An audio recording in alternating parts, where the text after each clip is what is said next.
Bonjour mes amis, c'est sous un beau soleil de Provence qu'on vous accueille ici à Saint-Rémy-de-Provence avec l'équipe de Midi en France.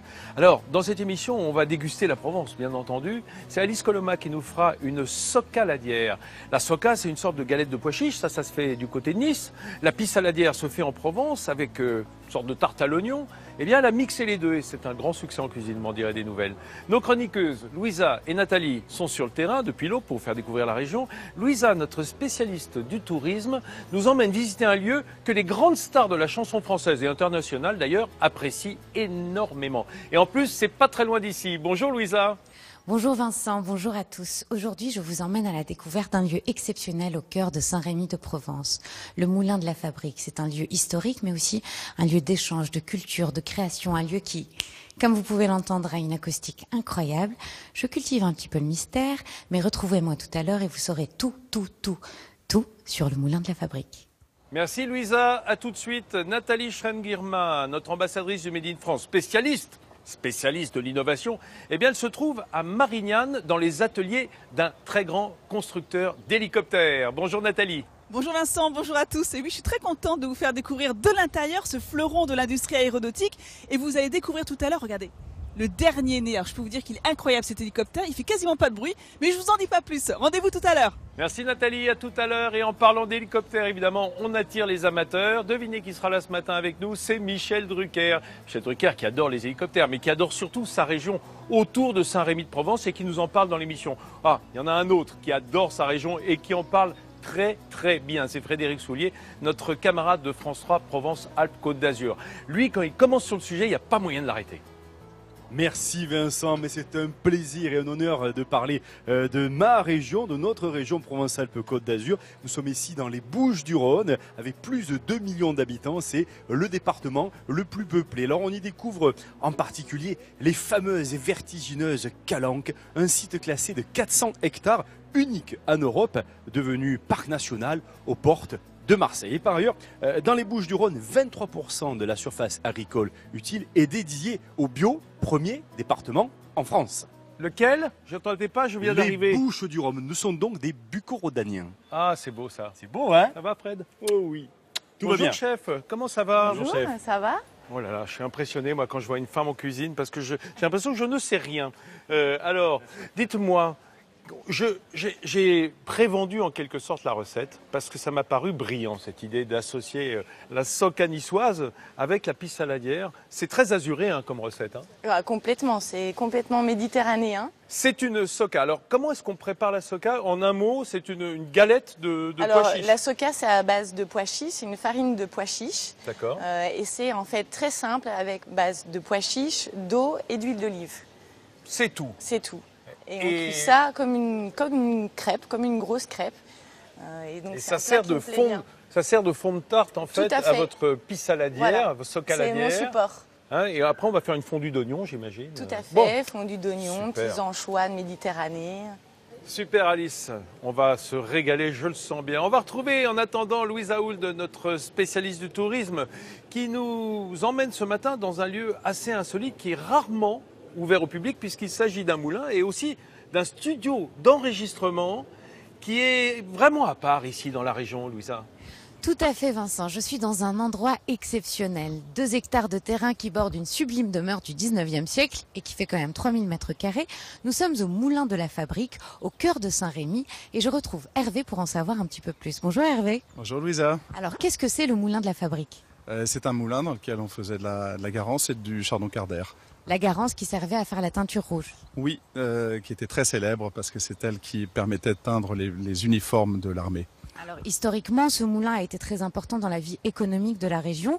Au fur et à mesure des années, il finit par tomber dans l'oubli jusqu'au jour où un grand mélomane s'y installe. Oui, un mélomane et en même temps un critique musical incroyable, c'est Armand Panigel, un monsieur incroyable. Nous sommes alors dans les années 50, il cherche un endroit pour abriter une collection dingue de disques. Oui, une collection de 100 000 disques qui est passée à 200 000 au bout de 10 ans. Oui, c'était énorme, 70 tonnes de disques. Armand Panigel, il reste une dizaine d'années. Là encore, le moulin passe de main en main après son décès, puis arrive jusqu'à vous.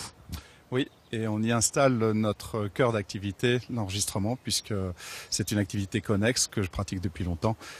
Et on enregistre des disques. Alors Hervé, vous êtes à la base ingénieur du son et depuis que vous êtes ici, depuis une vingtaine d'années, ce moulin est devenu un studio mondialement connu et reconnu. Merci. Oui, c'est vrai.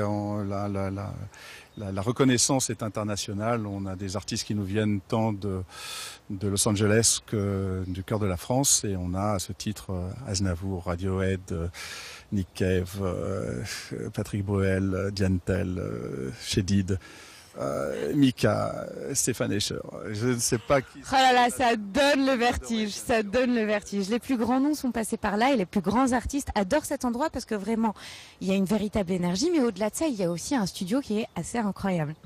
Oui, mais incroyable par sa typicité en fait, parce que c'est à la fois très technique, très bien installé et en même temps unique. Et j'ai très envie d'aller voir ce studio. Est-ce qu'on peut y aller? On y va. Alors, retrouvez-nous tout à l'heure pour la visite du studio. Merci Louisa, à tout à l'heure. Et je dirais presque par l'odeur alléchée, Michel Drucker qui nous a rejoint. Michel, en fait, vous n'avez pas résisté. Vous savez qu'on était là. Moi, je peux rester toute la journée, toute l'année ici. Voilà. Ah bah ça, je vous comprends. Hein. Quand je reprends l'avion, quand je prends le train pour remonter travailler à Paris, j'ai du mal. Bah, nous, Quand on est ici, on a du mal à quitter la Provence. Quand vous êtes au sommet des Beaux, on peut rester des heures à regarder les paysages. C'est ma façon de rester jeune. Voilà, justement, c'est ce livre qui vient de sortir. Il faut du temps pour rester jeune.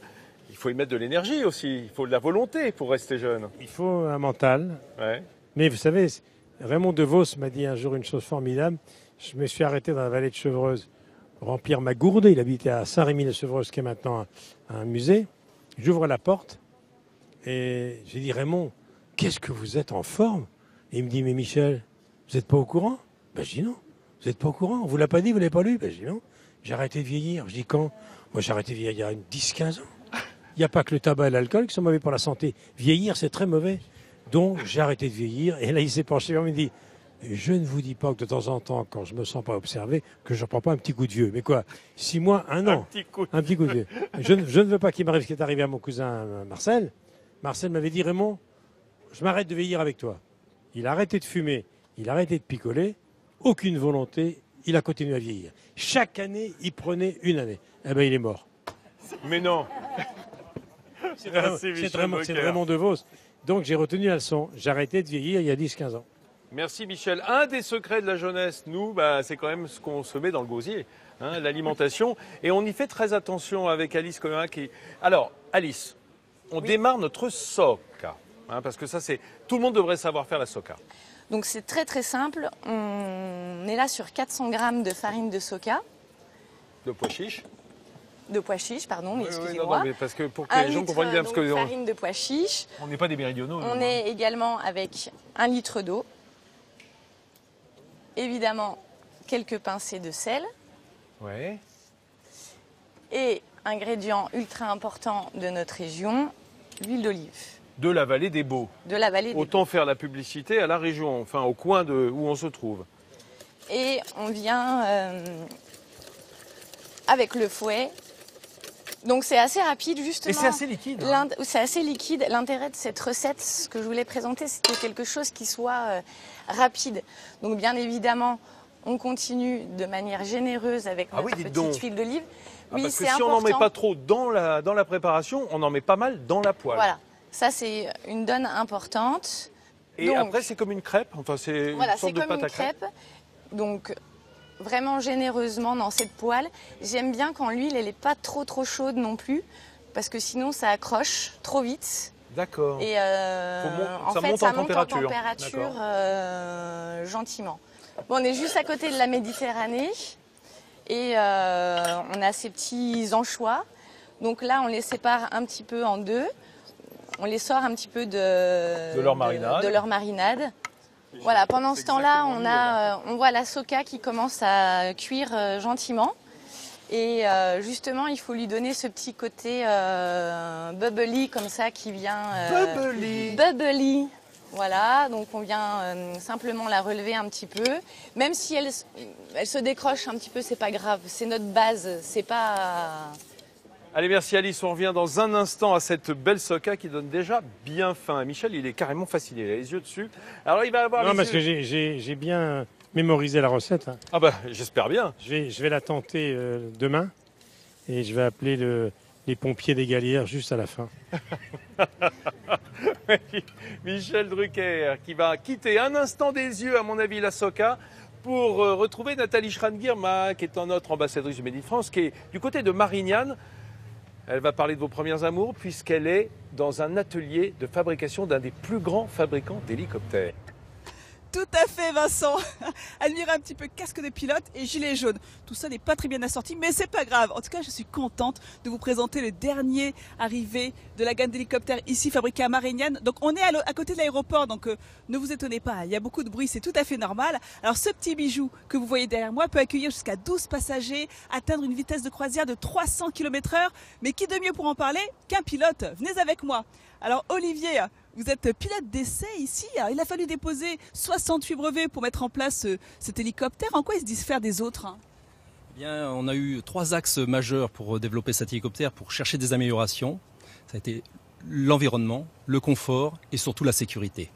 Alors une des grandes nouveautés, c'est ces fameuses pales qui ont une forme un peu bizarre, qui sont un peu incurvées. En effet, c'est une des parties les plus visibles de l'extérieur. Ces pales, en fait, ont été designées afin de réduire le bruit. Cet hélicoptère est 50% moins bruyant que tous les autres. Alors si on allait visiter l'intérieur de cet hélicoptère, venez avec moi, on va monter dans cet hélicoptère. Ah oui, il y a une belle luminosité à l'intérieur.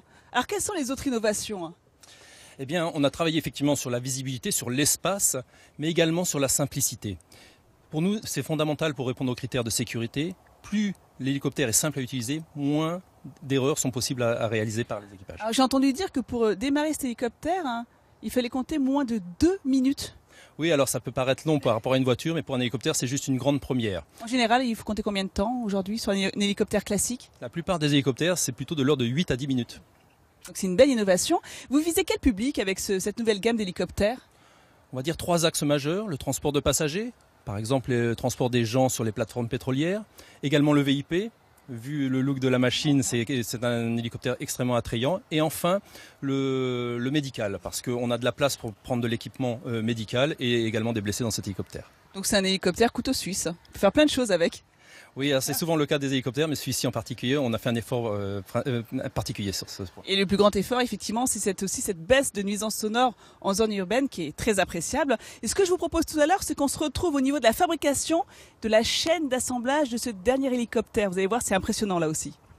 Merci Nathalie, on se retrouve tout à l'heure. Alors Frédéric, ici en Provence, il n'y a pas que les hélicoptères. Et en fait, certains, on pourrait dire, font le cheminement de Michel, sont passés de l'hélicoptère à l'avion. Non, plaisanterie bien sûr, parce que du côté de Salon de Provence, des avions, des beaux jets, il y en a. Hein. Oh oui, et oui, parce que depuis 1953, l'année de la création de la prestigieuse Patrouille de France, ils sont stationnés à Salon de Provence où se trouve l'école de l'air. C'est vraiment ces 8 avions Alpha Jet qui ont pour mission de présentation de l'armée de l'air dans le monde entier depuis plus de 65 ans.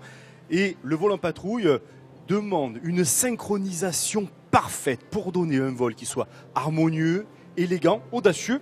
Et puis, chaque année, la patrouille doit présenter un nouveau programme. Alors, nous avons la chance, évidemment, d'avoir Michel à côté de nous, qui a été un illustre parrain en 1990, si je ne me trompe pas. Oui, en 90, j'étais le parrain.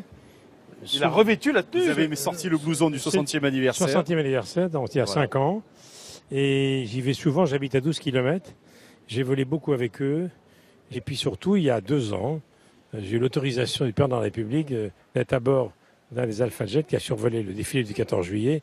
Ça restera un souvenir inoubliable. Que vous avez commenté en direct d'ailleurs. Que j'ai commenté en direct. Et après, on est descendu à Salon. On a fait un crochet sur le Ventoux parce que c'était le 14 juillet. Et heureux hasard, le tour passait par le Ventoux. Et après, on s'est posé. Il restait 10 minutes de pétrole. Je peux vous dire que j'ai bien dormi dans les jours qui ont suivi. Parce que ça se coud quand même, hein? Non, pas vraiment, non. Mais on prend plusieurs G quand même. Hein. Ouais. On prend 5, 6, 7 fois le poids du corps en virage. Mais c'est fascinant. Allez, on va tout de suite s'intéresser à la recette puisque maintenant, il faut faire notre fondu d'oignon. Voilà, moi j'aime bien mettre du sel avant, Ah oui? en cuisson, parce que je trouve que le sel, du coup, il se cristallise un petit peu. Donc, évidemment, Romarin. un romarin. Donc, on l'enlève un peu de sa branche parce que justement, on va pouvoir le grignoter aussi dans la recette. Voilà. On peut lui poser aussi, j'ai quelques beaux petits thym comme ça. En plus, là, il est en fleurs. Ah, c'est merveilleux, je peux... Ouais. Ah oui, il est très très parfumé là, c'est une merveille. Et pendant que tout ça, ça cuit, on allume notre seconde poêle. Petite, du coup. Oui, plus petite. Pour Alors là, mettre on va quoi? partir justement sur nos petites tomates. D'accord. Donc ces petites tomates, on les laisse brutes, hein, on les a juste Dans lavées leur un petit peau. coup auparavant. On a évidemment des très belles olives cassées aussi ici. Ouais. Pareil, je les dénoyote pas parce que je trouve que le noyau aussi, il apporte du goût. Donc on vient le mettre à l'intérieur pour sa petite cuisson. L'ail, petite mandoline. Alors on fait des petits chips d'ail. L'ail, vous allez les mettre dans l'oignon ou Je vais les mettre dessus? avec les tomates. Ah, avec les tomates, d'accord. Et dernier petit geste, Le dernier petit geste. un petit geste important là-dedans. On vient déglacer. Donc là, j'ai choisi une huile de soja. Mais on peut aussi le faire avec du vinaigre de riz si on veut quelque chose d'un peu plus acide. Merci Alice. Avec plaisir. On va retrouver immédiatement Louise Aoud, notre spécialiste du tourisme, qui se trouve dans un studio d'enregistrement, un des meilleurs au monde, et qui est ici à Saint-Rémy. Tout à fait, Vincent. Me voilà au cœur du studio. Tout autour de moi, les 200 000 disques qui composent la collection et qui, l'air de rien, sont une véritable œuvre d'art. Hervé est derrière sa console, là où il se sent le mieux. Hervé, dites-moi comment on fait vivre une collection pareille. Eh bien, on l'a confié à des étudiants, par exemple. Ça, c'est une bonne idée. Et c'est le cas depuis 20 ans que je suis ici. On travaille avec l'Université d'Aix-Marseille. Et les étudiants font l'inventaire des disques, travaillent sur ce fond et sur, en fait, un support qu'ils ne connaissent pas, puisqu'aujourd'hui, c'est l'ère du CD. Et c'est formidable parce que pour eux, c'est une ressource incroyable. Je vois aussi derrière nous une console qui a l'air exceptionnelle. Qui est exceptionnelle, oui. C'est une Neve 88R, oui. Elle est rare et elle est analogique. C'est une super console, oui. Pour moi, c'est la meilleure. Alors, qu'est-ce que ça fait que ce soit analogique? Qu'est-ce que ça fait? C'est indéfinissable. C'est juste que pour moi, le son, il est là. Il est plus là que dans du numérique. Mais en fait, aujourd'hui, on assiste aux deux. On a l'analogique et le numérique qui vivent dans les meilleurs des deux mondes. Alors, vous avez installé ce studio au cœur de la collection. Il y a une espèce de communication entre les disques, le bois, l'atmosphère. Tout vibre ici. Oui, c'est une bonne expression. Tout vibre, oui. L'acoustique est incroyable. Elle est principalement liée, en tout cas pour cette pièce, aux disques qui font office de diffuseur et qui nous procurent une acoustique qui est parfaitement unique, excellente et unique. Mais c'est pas la seule de la fabrique. La fabrique est pleine d'acoustiques incroyables. Et on se sent vraiment hors du temps, comme dans du coton. Ça donne presque envie de faire de la musique. Comme dans du coton, je sais pas, mais oui, donner envie de faire de la musique, oui, c'est ce que les gens aiment ici. Ils aiment créer, ils aiment jouer, ils aiment répéter. Oui, la fabrique, c'est ça. Ça donne des élans de poésie.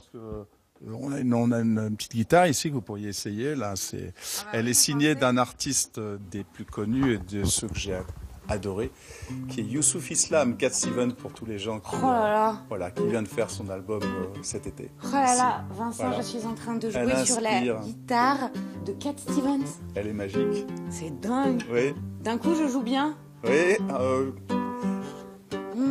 aviez-vous besoin? C'est fou. Super. Vous voyez, cet endroit est magique. Voilà un disque qu'on va enregistrer bientôt. À vous les studios, nous on va continuer à faire de la musique.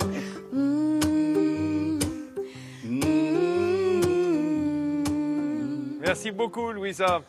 Alors Frédéric Soulier, oui. J'ai entendu dire qu'ici il y avait un lac du Pérou. Moi, le seul lac du Pérou que je connais, c'est le lac Titicaca. Non, c'est pas le lac du Pérou, c'est le lac du Pérou. Ah, du Pérou. Oui. Ah, ouais, pas loin d'ici. C'est juste à derrière. On va prendre la route justement qui nous mène vers la cité antique de Glanum. On va continuer et c'est un lac un petit peu étonnant parce qu'il est entouré de falaises. Il est bordé d'une petite plage. Il a l'air si naturel, si romantique et pourtant c'est un lac de barrage artificiel. Ah oui. Et oui, parce que c'était même le premier barrage voûte connu qui avait pour but de desservir à l'eau le site de Glanum. Moi je trouve que c'est une belle balade dans ce site naturel qui est très fragile. La baignade est interdite, mais je vous dis un petit secret, il y a une grotte cachée quelque part. Ah. Eh les amis, cette balade, ça donne faim, hein, et on a notre recette à terminer avec Alice Colomin.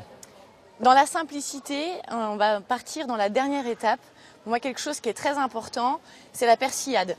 Alors, moi je mets pas que du persil, du chèvrefeuille, mais j'aime bien y ajouter de la sarriette, de la marjolaine, La marjolaine, du quelle merveille basilic. aussi, hein. On est encore une fois dans le pays de ces herbes aromatiques, donc il faut pas hésiter cette persillade de pas que lui donner que du persil avec.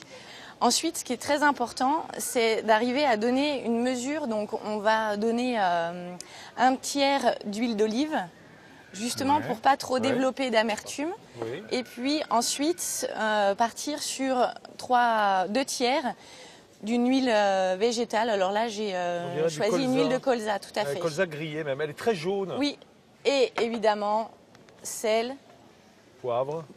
vous aurez compris, j'adore l'ail. Donc, étant donné qu'on va le mixer, on enlève la peau de l'ail et on peut aller généreusement encore avec de l'ail à l'intérieur. Et ensuite, on le mixe bien. Et en fait, au final, l'idée, c'est que ça donne une jolie chlorophylle comme ça, C'est ça, une verte. sorte d'huile d'herbe. Une sorte d'huile d'herbe. Voilà, beau, hein. c'est très Ça a important. une couleur incroyable. Voilà un petit secret. Alors, maintenant, on va passer sur l'étape finale parce que je trouve que tout ça, c'est bon, mais faut que ça soit beau aussi. Donc, on vient récupérer notre belle soca.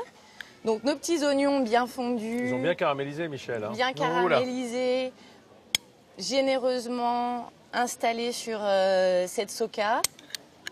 Et ensuite, on vient installer nos petites tomates. Donc, on essaie de jouer un peu avec la couleur. La petite ail confit, les bonnes olives. On récupère. Alors on étale un petit peu, hein, on n'a peur de rien. Je vais ramener des anchois ce soir. Ah oui, s'il en reste. Et chercher un cadeau pour ma femme, hop, anchois. On vient Il y en a qui poser rapportent des fleurs, d'autres des anchois. Quoi. Voilà, absolument. joliment nos petits anchois. Surtout que ce ne sont pas des anchois classiques, ceux-là. Ah non. Un peu de piment d'Espelette qui vient relever Mais qu'est-ce que les ça goûts. vient faire en Provence, ça? Bah oui, mais c'est une petite exception. Ah, c'est pour la couleur aussi. Alors, hein. le poivre moulin, ça c'est ultra important. On Nécessaire. doit tous avoir un poivre moulin à la maison. On vient, notre petit exhausteur de goût, tic tac tac tac. En plus, j'adore, c'est beau, ça fait très frais. Et très très très important. Donc là, la petite herbe, on vient disposer nos petites herbes. On y va encore une fois généreusement. On dirait un jardin. Non, puis elle raconte bien surtout. Elle donne Et voilà. envie. Que c'est beau. Oh là là là là là là. On va immédiatement retrouver Nathalie Schran-Guirma qui est toujours du côté de Marignane dans cet atelier de fabrication d'hélicoptères pour cet hélicoptère dernier cri, le dernier sorti. Tout à fait, Vincent. Et regarde, là j'ai mis la casquette, je suis vraiment en mode Top Gun ce matin. Alors il faut compter pas moins de 9000 personnes qui travaillent sur ce site. De toute façon, c'est le plus gros industriel de la région PACA. Et là, vous avez cette chance ce matin d'être devant la chaîne d'assemblage de ce tout dernier hélicoptère avec Laurence. Laurence, qui est la responsable de la chaîne d'assemblage. Bonjour Laurence. On va en profiter pour vous poser quelques petites questions. Alors tout à l'heure, on a pu visiter l'hélicoptère, qui est juste magnifique, qui est très modernisé, mais même la chaîne d'assemblage a été entièrement revue. C'est une chaîne ultra moderne. On est là devant le premier H160 série de l'histoire. Et cette chaîne, elle est révolutionnaire, elle est robotisée et elle utilise beaucoup de numérique. Alors, c'est-à-dire, c'est un gain de temps en production? Exemple de gain de temps, le déplacement d'une machine, maintenant, ça se fait avec un véhicule philo-guidé. Ça prend moins de 5 minutes, quand avant, il fallait 5 personnes pour pousser la machine. Là, le véhicule est complètement autonome? Complètement autonome. En matière de sécurité, là aussi, vous avez gagné? Alors, sécurité des personnes et des vols. Exemple, les parties jaunes que vous voyez, elles permettent de soulever la machine et de travailler dans des conditions ergonomiques optimisées pour les opérateurs. Alors, il faut combien de temps pour fabriquer un hélicoptère, pour assembler un hélicoptère? Ce H160, il ne faudra que 8 semaines pour l'assembler, alors qu'avant, un appareil du même tonnage, c'était 5 mois. Il passe entre combien de mains? Là, je vois plusieurs opérateurs qui travaillent dessus. Alors en moyenne, on peut travailler sur 2 niveaux déjà et on travaille à 5-6 opérateurs en même temps. On peut aussi travailler en 2-8. Et vous espérez en sortir combien par jour, par mois, par année? Sur cette première ligne, on compte sortir 30 machines par an.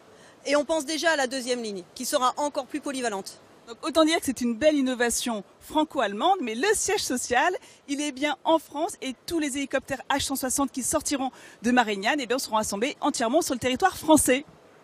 Merci Nathalie, elles vont sûrement nous rejoindre, nos chroniqueuses, par l'odeur alléchée de la belle socaladière d'Alice qui est terminée maintenant et en portion individuelle. Hein. On a chacun l'assiette, Michel. Hein. C'est beau ça. Ouais, magnifique. Tac, Je tac, peux tac, bien Je sûr, peux, avec Alice plaisir. Voilà. Merci. Merci Michel d'être venu Merci nous voir beaucoup. ici Merci. à Saint-Rémy-de-Provence, en Provence, sous un beau soleil. Vous êtes évidemment à Midi en France chez vous, comme Hélène J'étais Gâteau est ravi. maintenant chez elle, Absolument. vivement dimanche, au milieu d'une belle équipe qu'on retrouvera avec plaisir dimanche. Merci Fred Soulier d'être venu Merci nous voir. Vincent, Merci Alice. merci Michel. Et Merci bon à tous. déjeuner chez vous avec le soleil, j'espère. Nous, on est gâtés.